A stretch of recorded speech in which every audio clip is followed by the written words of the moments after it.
How is this CubeSat going to assist SANSA?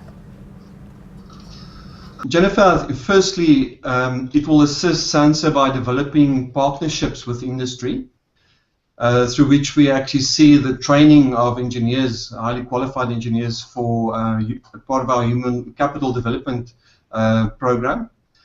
And then secondly, the data obtained or received from the satellite will assist us with our space science research. Okay, and before we get to our other questions, Sibayonga, can you tell me a little bit about the state of the space industry in South Africa? Okay, yeah, I can tell you that it's very healthy at the moment. I think we must thank the Department of Science and Technology for actually taking the space industry forward and reviving the space industry. But the space industry in South Africa actually has got more than 6 decades. You know, we started in the 1950s getting involved in space. So it's quite healthy. We've got companies that have been established now. We've got new contracts, big contracts that are happening in the space industry. So it's quite healthy. Okay, and how much did it cost to make this small little box? Difficult question, and there's a good reason for it. Human capacity development programs, you don't really cost a project, you cost a program. So most of our funding goes into the students. Okay. That is a value proposition really of ZA Cube or CubeSats in general, because the hardware is not your major cost. I can just tell for the benefit of the viewers that the hardware cost, if you were to buy one off the shelf, will probably be of the order of R500,000. And launching a CubeSat generally, I would say, costs between $20,000 and $30,000 per kilogram.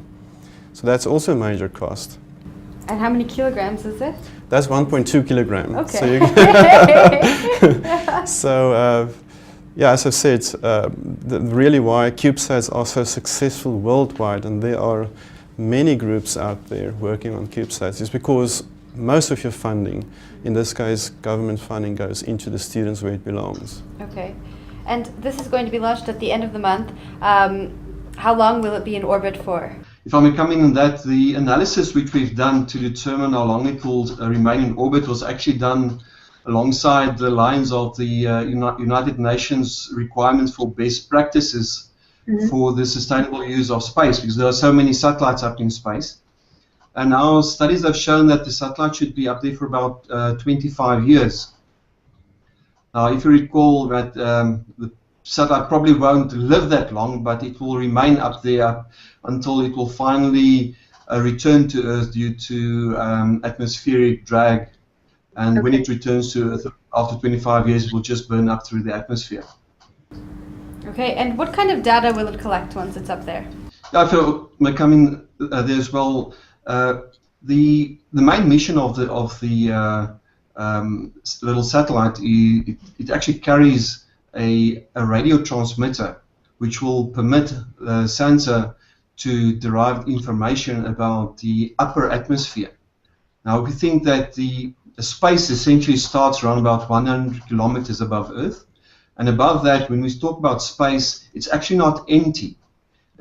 Space actually consists of a lot of electrically charged particles, and when a radio signal is transmitted through that region of charged particles, the properties of the signal actually gets changed. And here on Earth, we'll be receiving the signal from the satellite by using a set of very special antennas, and with these antennas, it will allow us to measure the changes in the radio signal as it moves through space.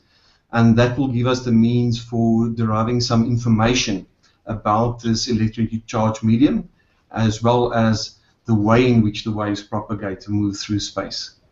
Okay, and what will SANSA do with this information? On receiving it, we'll record it, we will archive it, and then SANSA and other researchers have access to this. We especially use students significantly to contribute to their master's or doctoral theses. They'll analyze the data and come up with mathematical and space physics models to determine how the measurements actually compare to the theory of what we expect they should move through space.